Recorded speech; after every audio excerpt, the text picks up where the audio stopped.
You think you know ancient sea monsters? Think again. Forget the fairy tale kraken and mythical beasts. The truth about what lurked beneath the prehistoric waves is far more astonishing and terrifying than any legend. Prepare to have your perception of oceanic leviathans shattered as we reveal the real giants that ruled the deep. Let us start with a creature that makes the great white shark look like a guppy. The megalodon. This wasn't just a big shark. It was a 60-foot-long, 50-ton apex predator. Its jaws could open wide enough to swallow a small car, and its bite force was powerful enough to crush a whale's skull. Imagine a school bus-sized hunter patrolling the oceans.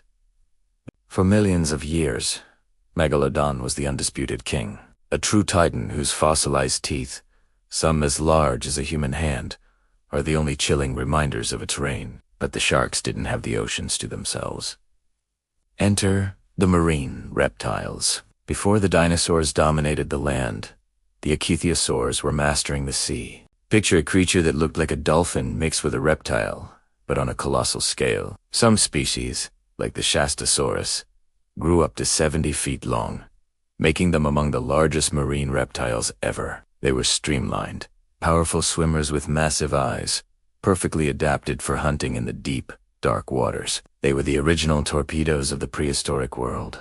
Then, as the age of dinosaurs was in full swing, a new predator emerged, a creature so formidable it has been called the T-Rex of the sea. The most popularized by modern cinema. The reality was just as fearsome. These were not dinosaurs, but giant aquatic lizards closely related to modern monitor lizards. With a second set of teeth on the roof of their mouth to hold struggling prey, and a powerful, paddle-like tail, they were ambush predators of the highest order. They would have lunged from below to snatch anything from large fish and sea turtles to other marine reptiles. The ocean was their deadly playground. Let's not forget the long-necked plesiosaurs, like the with a neck that made up half of its 45-foot body length.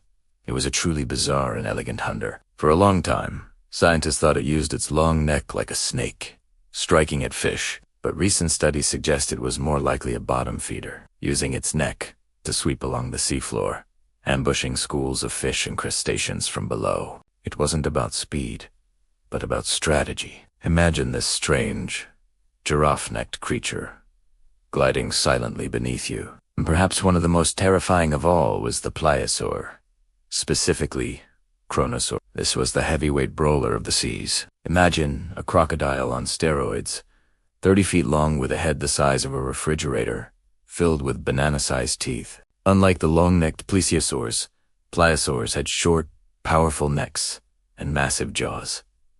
They were built for pure power, capable of taking on almost any other creature in the ocean.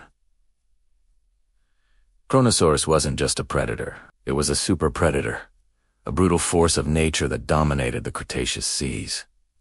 These were the true rulers of the ancient oceans. No myths, no legends. Just evolutionary perfection honed for hunting in a world far more dangerous than our own. From Tabon-Crucian Megalodon to the strategic Elasmosaurus, the deep past was home to leviathans